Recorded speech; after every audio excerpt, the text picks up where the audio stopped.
Buenas noches, bienvenidos al banquillo. Les saludamos como de costumbre a través de TSI. Hoy revisamos cómo está el aprovechamiento del bosque en nuestro país y de qué manera se están involucrando diferentes áreas de profesionales para la atención de los recursos naturales. Ingeniero Ronnie Javier Hernández Cruz. Mucho gusto, licenciado. Presidente de los profesionales forestales de nuestro país. Sí. Buenas noches, bienvenido. Muchas gracias por recibirnos en este espacio. ¿Cómo está ese aprovechamiento? ¿Lo estamos manejando de manera adecuada o aún estamos en procesos de aprendizaje? Bueno, Honduras es un país con historial forestal. Tenemos mucho bosque latifoliado, mucho bosque de pino. Pero definitivamente estamos en un proceso difícil en cuanto a lo que se refiere a aprovechamiento. Todavía no aprovechamos lo que el bosque realmente crece en el país y bueno, tenemos algunas deficiencias. Definitivamente estamos en esos procesos de seguir aprendiendo y seguir mejorando en estos procesos, pero en este momento estamos pasando una situación un tanto difícil. ¿Quién es el responsable de que no estemos bien en un área que otros países cercanos a la región son referentes? Si no nos vamos a ir a Chile, quedémonos más cerca, Costa Rica. Bueno, definitivamente las políticas de Estado tienen que ver mucho en eso. La institución que es la responsable a nivel nacional es el Instituto de Conservación Forestal, pero alrededor de ella, si comparamos por ejemplo con Costa Rica, podemos hacer muchas valoraciones. Entre ellas, pues yo creo que hay que ser sinceros. El nivel de educación que tiene Costa Rica es mucho más elevado que el promedio que tenemos nosotros en Honduras. Definitivamente eso en el manejo de recursos, más la política de país, pues tiene que ser un factor importante tener muchas diferencias en cuanto al manejo de recursos. ¿Qué errores se han cometido a nivel del Instituto de Conservación Forestal, de la Secretaría de Medio Ambiente, como entes responsables en primera línea de la atención del tema forestal en Honduras? Bueno, en el tema forestal somos muchos los involucrados, somos muchos los actores. En el caso del ICF, lo que nosotros siempre hemos dicho y hemos recomendado es que hay que fortalecer la institucionalidad. El ICF, o cuando anteriormente se conocía como CODEFOR, manejaba presencia institucional en casi todo el país. A medida se han hecho algunas reformas y algunas situaciones como presupuestos y algunas alteraciones en esos mismos presupuestos, ha venido bajando la presencia institucional. Ya no se encuentra tanto oficinas de esa institución del Estado en muchas partes del país que se encontraban antes. En ese sentido, pues hemos perdido presencia de autoridad forestal en muchos lugares del país, lo que ha llevado pues a tener un poco de descontrol en ese sentido. Es decir, no han funcionado estas políticas de cambio que algunas veces se critica que solo es de nombre, de CODEFOR a ICF, contrario a lo que se observó en otras naciones, que se avanzó en el tema en Honduras. No sé si nos estancamos o retrocedimos. Bueno, la idea que tenía el ICF al cambiar la política forestal era muy buena. En realidad tenía mucho sentido, pero no se involucró realmente la parte política. Es decir, nosotros creemos que al bajar la presencia institucional no se proyectaron todas las cosas que iban a pasar. Con la ley se pretendía que hubiese más autonomía de los propietarios, que hubiese más involucramiento de algunas municipalidades, pero el ICF bajó su presencia institucional. Entonces creo que esos han sido los errores. Bajar la institucionalidad, como repito, yo creo que lo voy a repetir mucho eso, pero es que es parte de lo que nosotros le pedimos al Estado, que refuerce esa parte, que refuerce la presencia. La gente necesita saber que hay autoridades a quien recurrir. ¿Se descuidó algunas zonas con estas modificaciones, ingeniero Hernández? Sí, creemos que sí. Por ejemplo, la zona de Olancho nos preocupa mucho lo que está pasando en la zona de la vía fuera del río Plátano, por ejemplo. Algunas áreas protegidas del país también que están un tanto descuidadas y definitivamente al recortar presupuesto, recortamos personal y en consecuencia pues tenemos ese tipo de situaciones, menos representatividad estatal en las áreas de bosque y por lo tanto hay mucha gente que hace y deshace como quiera. Olancho es la zona que más les preocupa con el cuidado del bosque, sobre todo el bosque latifoliado. Bueno, como colegio, como sector, nos preocupa todo el país. Desde la zona de Francisco Morazán, usted sabe que ha sido muy mediático en este tiempo. Olancho tiene la particularidad que comparte la biosfera del río Plátano, que es un patrimonio mundial y definitivamente es de mucho interés para nosotros, como sector, como colegio, como gremio, porque la zona de la biosfera del río Plátano tiene bastante presión, bastante presión y más de lo que esperaba y sigue creciendo cada vez más. ¿Qué sector es el que más presión mete en el sector de la biosfera? Bueno, hay estudios que determinan que el sector que más presión mete a los bosques, en todos los sentidos, en bosques productivos, en bosques productores de agua, en áreas protegidas, es la ganadería extensiva y la caficultura descontrolada. ¿Y tienen ustedes el contacto permanente con la FENAT o con pequeños hombres ligados a actos ganaderos para mantener un control de la zona, o les resulta difícil? Bueno, recuerde que el Colprofor es una institución gremial. Realmente no es que no nos compete en esas situaciones, sin embargo creemos que hay otras instancias, otras autoridades que deberían estar más cerca de eso. Nosotros estamos más cerca... Pero si sugieren, si claro, llevan la queja, llevan la denuncia, lo hemos hecho, el señalamiento. Lo hemos hecho, lo hemos manifestado. ¿Qué respuesta tiene? Bueno, todas las denuncias, todas las quejas son aceptadas, son recibidas. Pero ¿y el proceso de revisión y hasta ejecución de un control se da? Sí, se da. Lo que pasa es que, como le decía, en ese sentido hay varios actores involucrados. Por ejemplo, tiene que estar involucrada la Fiscalía del Medio Ambiente, tiene que estar mezclado el ICF, el mismo Medio Ambiente y sobre todo pues el Ejército Nacional, que es parte de las funciones, ¿verdad? Proteger nuestras áreas boscosas. Y esas actividades de los denominados batallones verdes, ustedes que están ahí en el campo y observan, los han visto, llegan a los controles. Por ejemplo, me enfoco en esta zona de la biosfera del río Plátano para citar un caso puntual, ingeniero Hernández. Pues miren, realmente para lo que está pasando, la cantidad de áreas deforestadas que se ven en la zona, muy poca presencia, definitivamente. No podemos callar eso. Realmente los avances en deforestación en esa zona son alarmantes y se ven uno que otro reportaje, uno que otro decomiso o actividad de las autoridades militares, pero realmente muy poco considerando la cantidad del avance de la deforestación. ¿Y qué de los alcaldes? Porque ellos sí están más cercanos al tema de la protección. ¿Han funcionado esos esquemas o también falta mayor actividad por parte de los jefes edilicios y sus propias corporaciones? Bueno, mire, el Colprofor en eso, pues le voy a comentar, tenemos actualmente un acuerdo con la Asociación de Municipalidades de Honduras, donde tenemos muchos acercamientos con las municipalidades, específicamente con la zona de Olancho. En este momento, hace 2 semanas justamente, acabamos de firmar un convenio de cooperación con 3 municipalidades acerca del comanejo de un área protegida que se llama El Boquerón, que es en Olancho. En esa parte, las autoridades de muchos municipios realmente están poniendo mucho interés en el manejo de los recursos. Lo que pasa es que hay zonas que están despobladas, que, insisto, con la parte de la biosfera del río Plátano, que no tienen tanta presencia de las mismas autoridades de ningún tipo.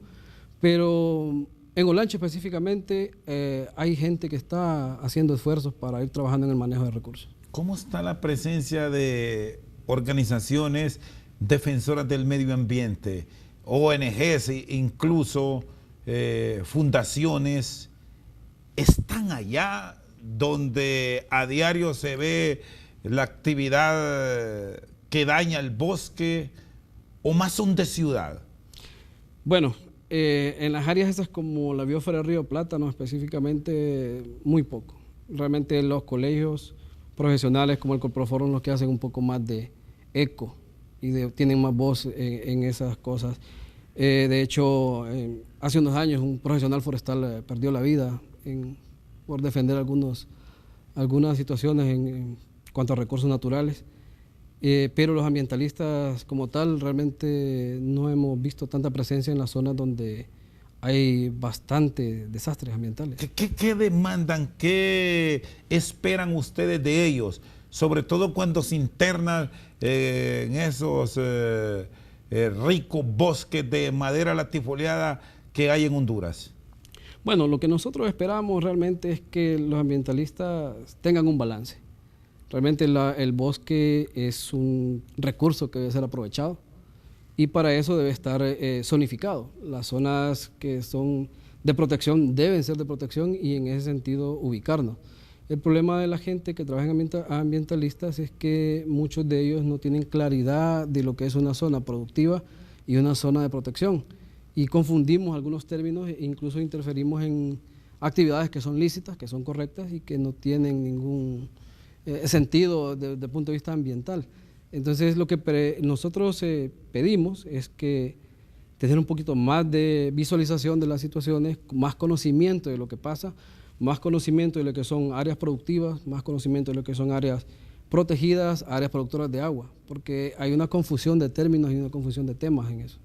¿Requieren mayor profesionalismo, si podemos decir, señalar de esa manera, de parte de los componentes de estas organizaciones? ¿Es así, ingeniero Hernández? Sí, yo más que profesionalismo, yo respeto mucho la actividad que ellos hacen. Realmente muchos de ellos andan con un muy buen criterio.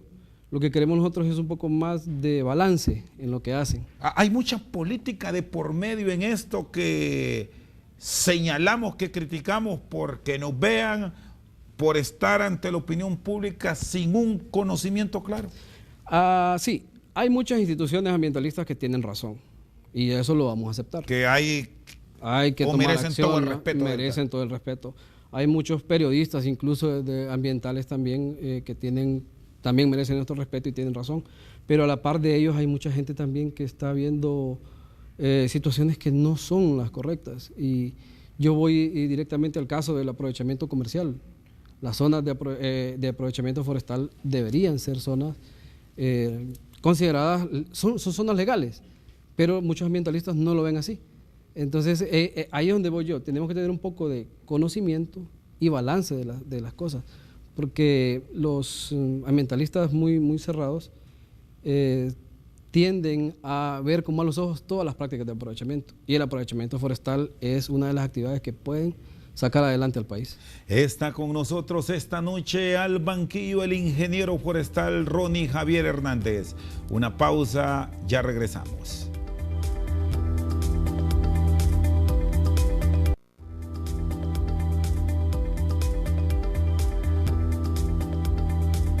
Seguimos esta noche al banquillo con el ingeniero Ronnie Javier Hernández, presidente del Colegio de Ingenieros Forestales de Honduras. Sí. ¿Cómo está la relación con la Fiscalía? Me refiero a la Fiscalía del Ambiente. ¿Tienen una comunicación fluida para tener un manejo adecuado de estos temas que son delicados? Sí, con la Fiscalía del Ambiente pues sí manejamos algún tipo de relación. De hecho, los técnicos forestales que son de la Fiscalía en su mayoría son agremiados nuestros, ¿sí? La Fiscalía mantiene un departamento técnico forestal y son esos técnicos los que trabajan con ellos. En casos especiales, pues sí nos involucramos con ellos cuando hay temas que nos competen o que están involucrados algunos colegas, o casos específicos. Estamos siempre en comunicación y en contacto con las cosas que pueden pasar con ellos. Ingeniero Hernández, controlar el tema bosque, cuando hablamos de tala indiscriminada, operaciones ilegales, para evitar que eso siga pasando, ¿pasa por aplicar leyes más severas o por vigilar? Pasa por las dos cosas. Honduras tiene una ley forestal muy completa, aparece muy claro lo que hay que hacer, tiene muy detallado todos los alcances que puede tener el aprovechamiento ilegal y los desastres que se puedan hacer en ese sentido, y definitivamente la vigilancia. Como repito, desafortunadamente el nivel de educación de nuestro país pues nos hace ser vulnerables con los recursos naturales. Honduras todavía consume, el 80% de la población todavía consume leña. Y eso es una situación que se vuelve difícil porque es parte de nuestra cultura, pero hay que saber cómo aprovechar estos recursos. Entonces, todo pasa porque hay que aplicar las leyes, definitivamente, están expuestas en la ley forestal, y el tema de vigilancia, el fortalecimiento institucional. ¿se han afectado más en este momento los bosques latifoliados? Sí, el bosque latifoliado es el que tiene el 57% del bosque nacional. Es lo que más tenemos. 57%. Aun y cuando lo que observamos más los hondureños sí. es el pino. Sí. Quizás porque está el bosque a la orilla de la carretera donde nos conducimos. Sí, el 57% del bosque nacional es latifoliado o bosque de hoja ancha, como le llamamos. Sin embargo, vemos más aprovechamiento de pino porque el pino tiene requerimientos diferentes al bosque latifoliado. El bosque latifoliado se encuentra gran parte en las zonas de áreas protegidas, en las zonas altas, en las zonas costeras y en zonas especiales, de régimen especial. El bosque latifoliado es el que tiene el 75% del porcentaje de tasa de deforestación. En Honduras, que conocemos como madera de color. Madera de color. En Honduras, según las estadísticas, hay una tasa de deforestación de 23.000 hectáreas por año. De esas 23.000 hectáreas, más de 17.000 hectáreas son en bosque latifoliado. Eso significa que el bosque latifoliado en Honduras es en la zona donde más tiene presión. Y usted decía muy bien, existe el bosque de pino y es el que más se observa en cuanto a aprovechamiento. Pero la verdad el bosque de pino forma parte del resto, que es el 43%, ¿sí? Y de ese 43%, pues el bosque de pino es el que tiene menos requerimientos en cuanto a la forma de aprovecharlo. El pino es el árbol nacional, es el que se encuentra en casi todos los lados del país, pero en cantidad realmente el bosque latifoliado es el que más tiene. ¿Y cuál es esa madera que más se está traficando, que ustedes la registran? Hablando de la madera de color. Bueno, la madera de color, las especies de alto valor comercial, como la caoba y el cedro, son las especies que más se trafican de manera ilegal. ¿No hay forma como crear planes adecuados de manejo para obtener los aprovechamientos? ¿Qué especialistas nos han dicho de la madera de color, ingeniero Hernández? Sí, hay formas. Ya incluso la ley establece, hay planes especiales de aprovechamiento para bosques latifoliados. Nosotros tenemos muy buenas experiencias con gente que trabaja o que está gremiada con el Colprofor en la zona de La Ceiba, por ejemplo. Pero se quejan muchos que el mismo Estado, a través de las unidades que controlan, les ponen mucha traba al momento de tener proyectos que de manera individual, profesionales o especialistas han sembrado y al final no les dejan tener el aprovechamiento adecuado. Mire, ese es uno de los grandes problemas que tenemos ahora mismo.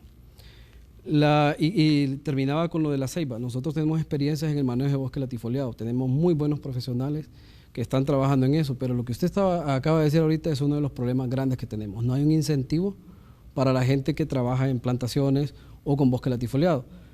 Hacer un trámite en Honduras en este momento para hacer un aprovechamiento forestal que usted plantó, que usted certificó y que usted cuidó. Que el que lo pide lo plantó. Exactamente. Se vuelve por momentos un dilema increíble.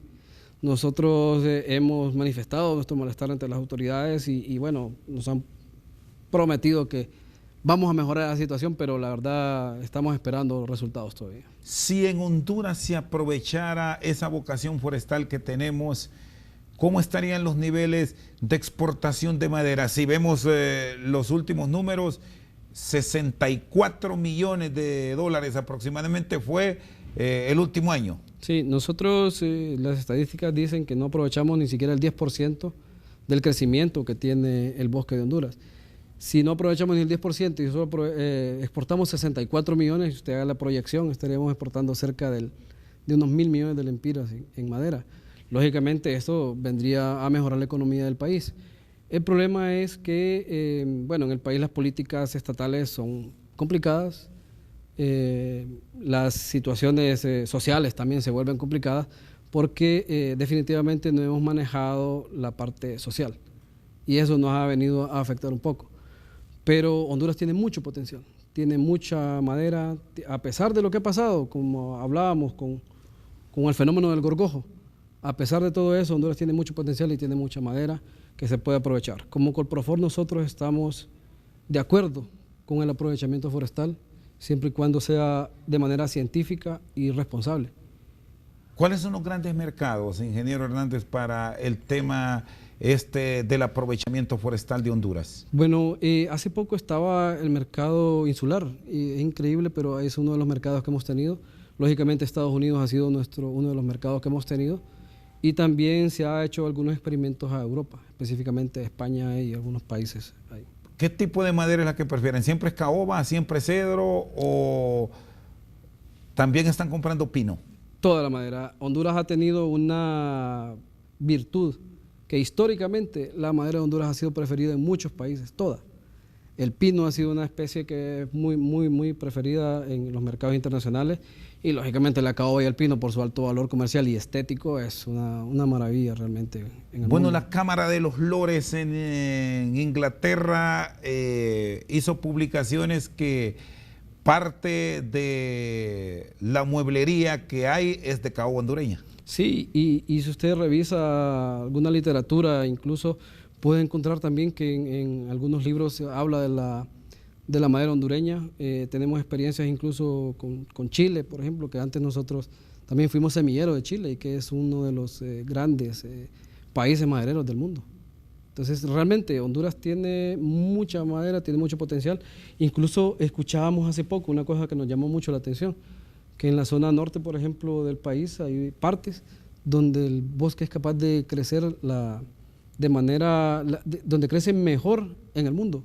Tenemos registrado alguna información en eso. ¿Qué tipo de variedad es la que mejor se pega en el norte? Bueno, el bosque latifoliado como tal.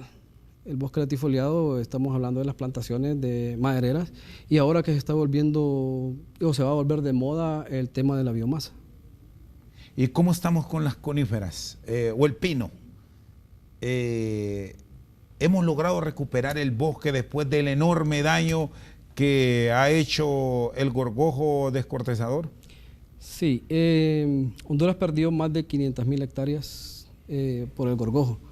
Sin embargo, muchas de estas áreas se han venido regenerando de manera natural, y también algunas políticas de Estado pues han estado trabajando en plantaciones. Existe un gran programa de reforestación que forma parte del ICF, que está trabajando también en eso. Y alguna gente de manera particular pues han ido trabajando también en recuperar las áreas. Yo creo, y nosotros creemos como colegio, que nuestras áreas forestales se pueden recuperar muy fácil, muy rápido, pero ocupamos trabajar mucho en la parte de prevención de incendios. De nada sirve hacer un buen programa de reforestación, un buen programa de regeneración, si al siguiente año se nos va a quemar. Realmente ocupamos más trabajar en protección que en cualquier otra cosa. Pero que tenemos capacidad de regenerar, la tenemos. Que es muy buena, yo diría que es la mejor. Está con nosotros esta noche al banquillo el ingeniero forestal Ronnie Javier Hernández. Una pausa, en breve continuamos.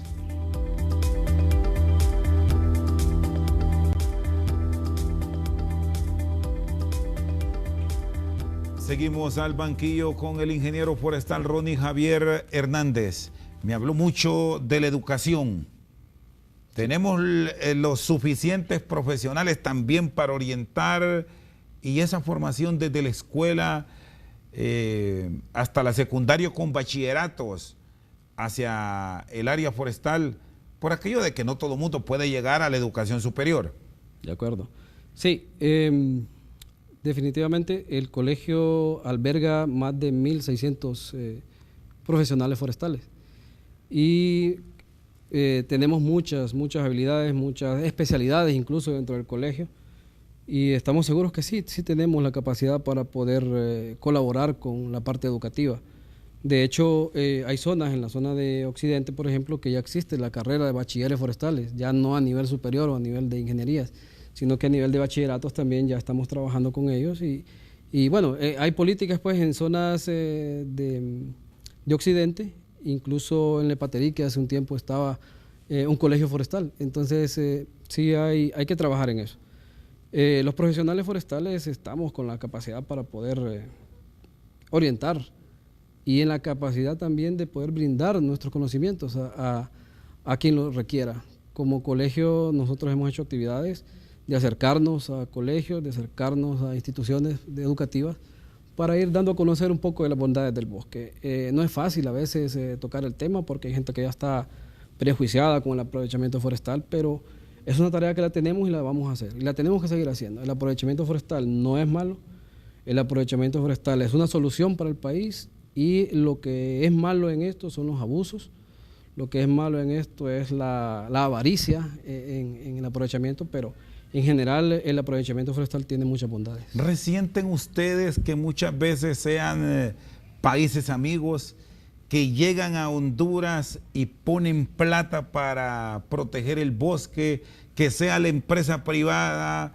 a través de organizaciones y fundaciones como está ligada a la Corporación Televicentro con Plantatón, la que impulsen programas de reforestación, ingeniero Hernández? Pues vea, nosotros creemos que el problema o la situación del bosque es un problema de todos. Entre más gente se sume, mejor. La empresa privada tiene la obligación realmente de cooperar al recuperación y manejo de recursos. Con los países amigos o países que nos aportan, pues recuerde usted que son parte de programas por ejemplo, el Acuerdo de París, por ejemplo, el Protocolo de Kioto, que se firmó hace mucho tiempo, y ahora el Acuerdo de París, donde por emisiones de gases de dióxido de carbono, muchos países se ven obligados a compensar esas actividades que hacen a través de actividades en países como los nuestros. Nosotros no... la parte que nosotros realmente aportamos en la contribución de contaminación de dióxido de carbono en el mundo es insignificante para lo que hacen otros países. Esos países se ven obligados a compensar lo que ellos hacen, y por eso pues se ven en la obligación de cooperar en estos países como los nuestros. ¿Cómo han recibido estas acciones que también se impulsan desde el legislativo? Cuando se habla de mucha destrucción a nivel del bosque, vienen propuestas, surgen debates sobre vedas puntuales. Sí. ¿Es lo más adecuado esto, dadas las circunstancias que hoy vivimos, o qué visión tienen ustedes? Bueno, el tema veda es un tema, se volvió muy de moda hace poco. Nosotros como colegio y como profesionales forestales estamos conscientes y estamos seguros que la veda no es la solución. Porque la destrucción, como usted lo decía muy bien, y la preocupación de nuestros gobernantes, específicamente en el legislativo, como lo decía, se basa en una percepción errónea. La gente que está cometiendo atrocidades en el bosque, la gente que está cometiendo ilícitos en el bosque, no es la gente que trabaja ordenadamente, no es la gente que está trabajando bajo planes de manejo, no es la gente que está trabajando bajo aprovechamientos forestales correctos. Al provocar una veda, lo que estamos haciendo es limitando a los que trabajamos legales y siempre favoreciendo a los que están ilegales, porque la veda o no veda no va a limitar a que la gente cometa las ilegalidades. Creemos que es una idea no correcta, pero también comprendemos que es por falta de conocimiento. Ni siquiera por zonas, si se observa muchas veces que en ciertos municipios de Olancho y de Lloro, donde hay mucha madera, se ve como a diario pasan cantidades de rastras cargadas y no se controla. ¿Podrían ser estos experimentos puntuales o no lo comparten? Lo compartimos en parte, porque el hecho de que usted encuentre un camión que venga cargado con madera y lo encuentre en el horario correcto, con su guía de movilización correcta, viene de una zona que es de un plan de manejo. Me gustaría más activar las auditorías sociales incluso, donde podamos comprobar que el hecho de que usted mire esa cantidad de madera que cruza, pero también estamos hablando que los porcentajes de aprovechamiento del país no llegamos ni al 10%. ¿Qué miraría usted entonces si aprovecháramos lo que realmente puede producir el bosque? Cantidades 10 veces mayores que esas. Entonces no se trata de qué es lo que veamos, se trata de ver de dónde viene esa madera, cómo viene esa madera.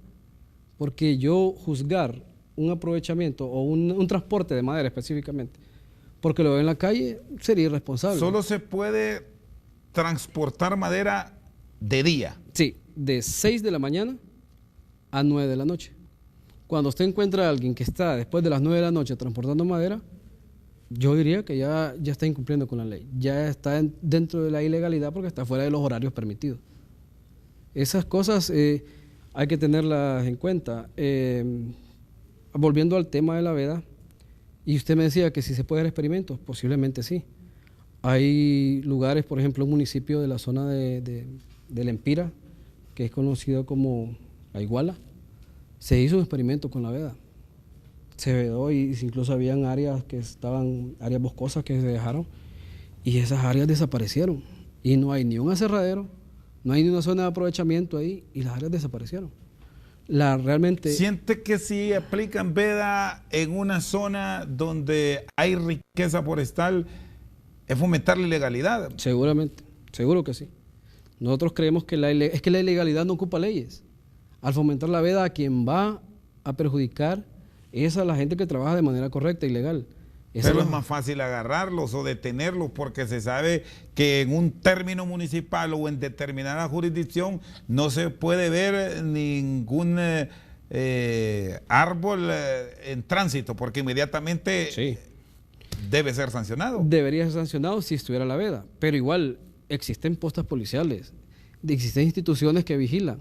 Entonces lo que ha pasado no es que haya o no haya una veda. La policía, ingeniero Hernández, ha sido ciega en muchos casos. Bueno, no lo sé, posiblemente sí, porque cada camión debe pasar por las postas policiales reportándose con madera. A ellos, incluso recuerdo yo hace mucho tiempo que la institución forestal del Estado, que es el ICF y el CODEFOR que existía antes, tenían actividades de capacitación con la gente de la policía. Y supervisión existe, llegan técnicos del Instituto de Conservación Forestal o hasta entidades que les apoyan como el Ministerio Público a muchos aserraderos, a centros de despacho a efecto de verificar si esa madera que está ahí disponible para el público va con la certificación del caso, que no ponen solo una que sí, pero hay otra que ya se sabe cómo está. Sí, el ICF tiene un departamento que se llama Auditoría Técnica y hacen revisiones periódicas. También hacen y deben hacer revisiones al campo, a los planes operativos, porque una madera que está en el aserradero es proveniente, posiblemente provenga de sitios legales, en su mayoría viene de ahí. Pero lo que hay que estar pendiente también es de dónde viene, no solo ir al aserradero, es ir al sitio. Nosotros creemos que los aserraderos es la mejor forma de poder controlar el aprovechamiento ilegal. Los aserraderos tienen por ley que llevar un inventario detallado de toda la madera que entra, registrada, porque cada viaje que entra viene con un número de factura detallado, con un volumen detallado y con una fecha en la cual debe entrar o debió entrar. En ese sentido, al tener esas auditorías, nosotros podemos determinar correctamente si un aserradero está trabajando bien o mal.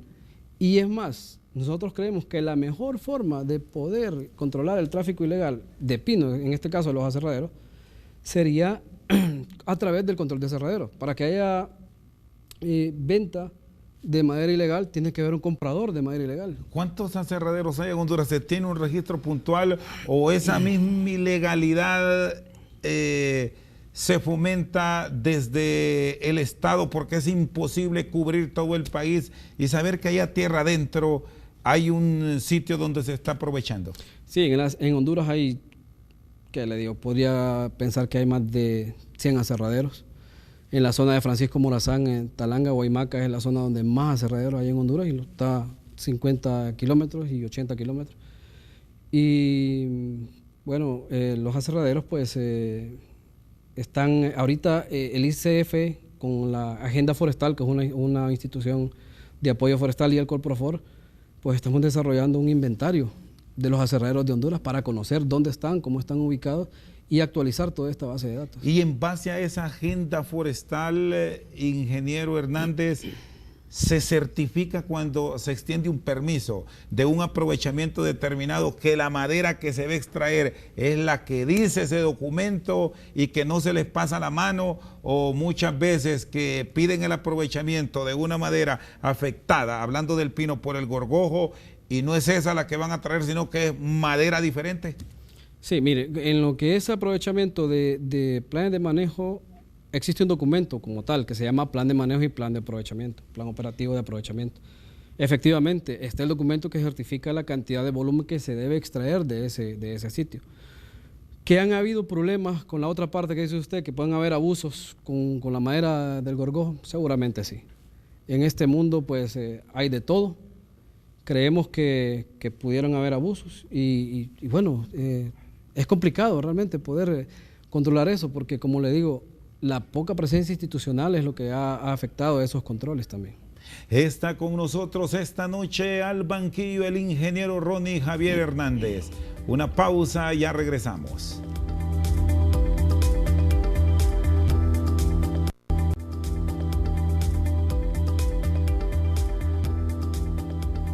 Seguimos esta noche al banquillo con el presidente de los profesionales forestales de Honduras, Ronnie Javier Hernández. Seguimos con el problema del gorgojo descortezador.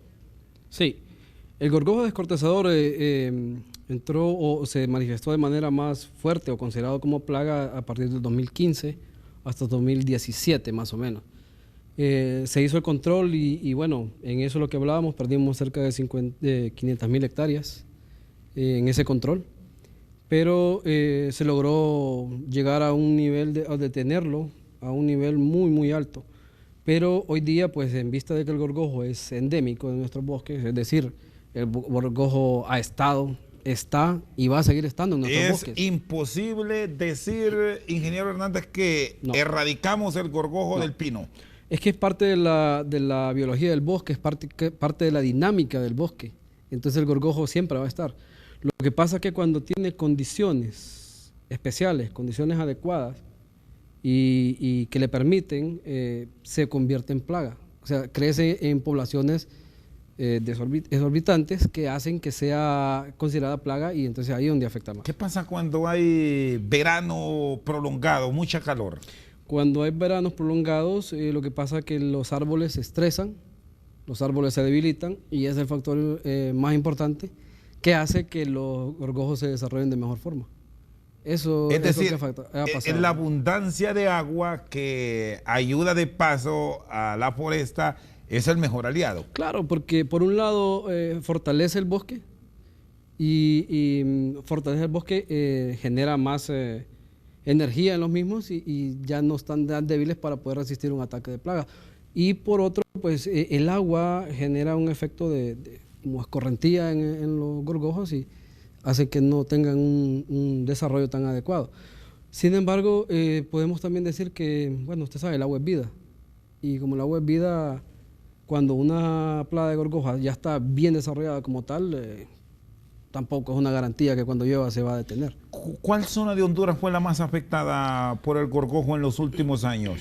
La zona de Olancho fue donde se detectó y se vino como una especie de corredor.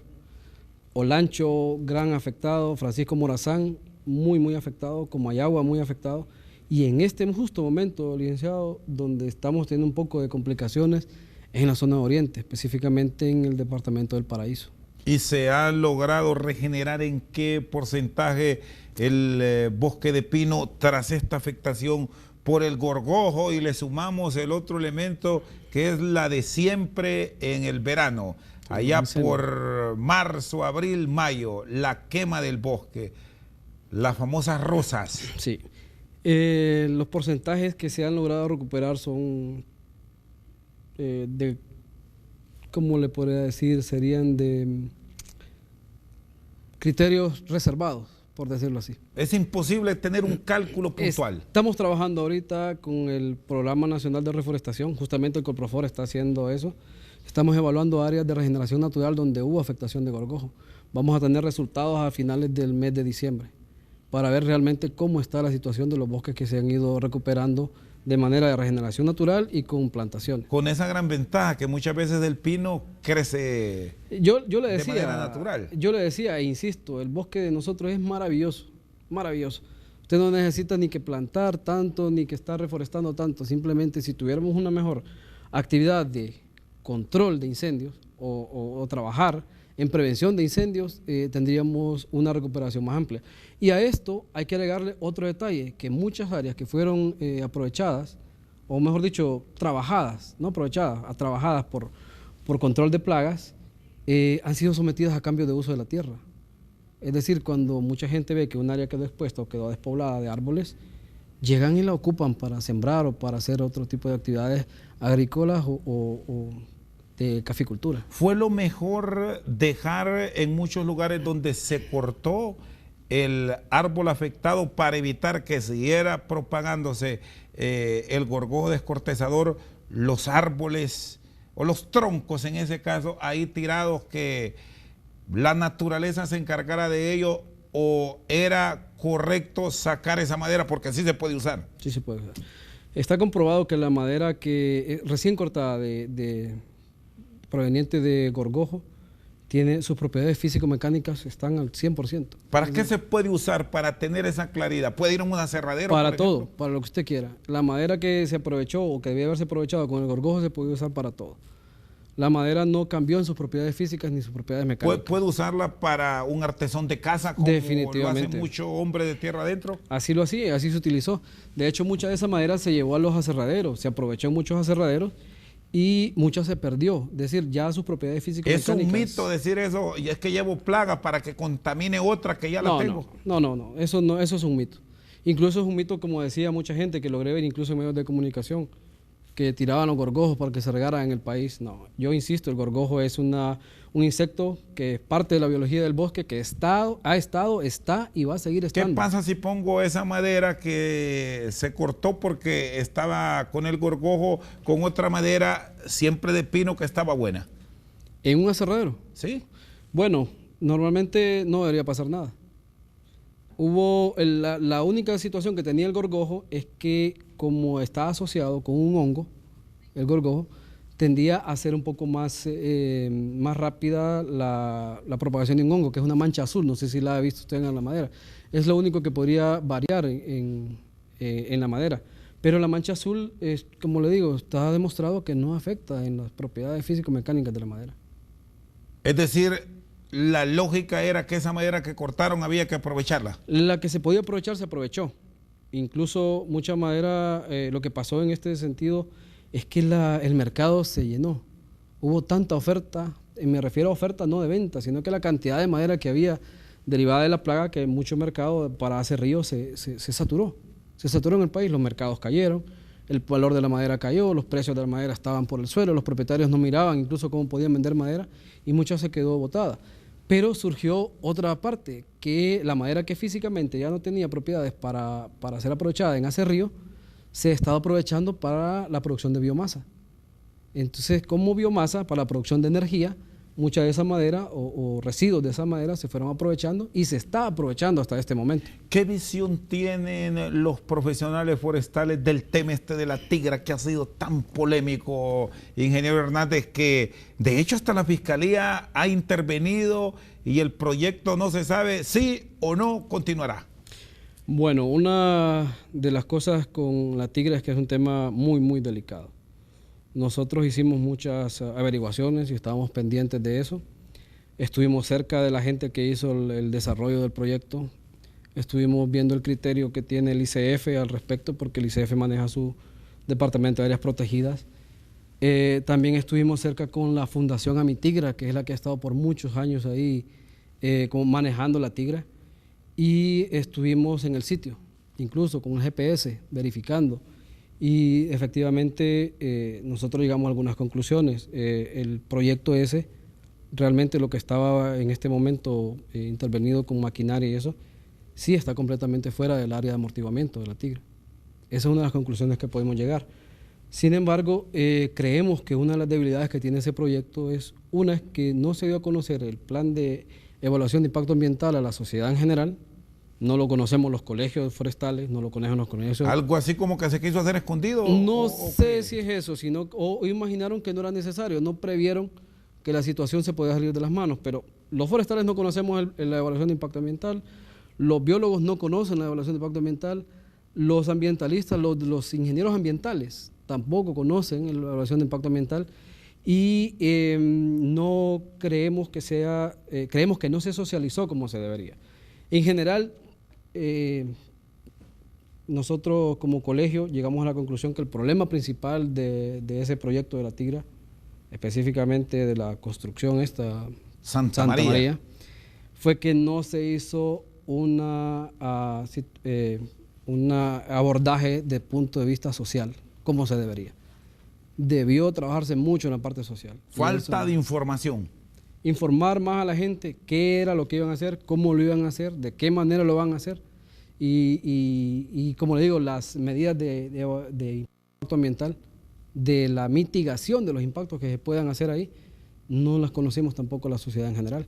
Entonces, en ese sentido, pues que hay una escritura, como suelen decir, que es una propiedad privada, que es un proyecto que tiene su licencia ambiental dada por Mi Ambiente o la alcaldía, pero la parte social no la trabajamos. ¿Qué recomendarían si les piden una opinión como profesionales forestales, sobre todo porque se pretende desarrollar este proyecto en una zona que es pulmón de Tegucigalpa y de Honduras prácticamente? Sí. Bueno, en primer lugar, nosotros, ¿qué haríamos? Si nos piden una opinión, definitivamente conocer ese documento. No conocemos nada. Conocer el documento de medidas de mitigación del impacto ambiental que va a hacer esa residencial Santa María. Es un documento que los profesionales de las ciencias de la tierra, forestales, agrícolas, ambientales, debemos conocerlo, debemos saberlo y debemos socializarlo. No se ha hecho.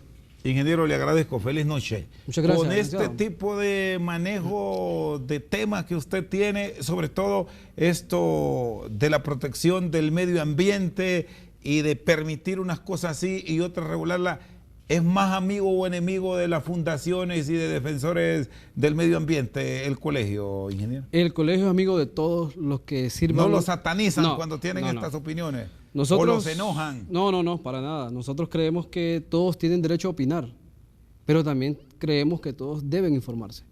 Y para eso están los colegios, para informar, para darle a conocer a la gente la realidad de las cosas. Los aprovechamientos forestales no podemos tampoco satanizarlos, pero tampoco podemos satanizar a la gente que está en contra de ellos. Como le dije al principio, la clave está en crear un balance y crear una información correcta y oportuna de lo que está pasando en el país. Gracias. El ingeniero Ronnie Javier Hernández, presidente de los profesionales forestales de Honduras, esta noche con nosotros al banquillo.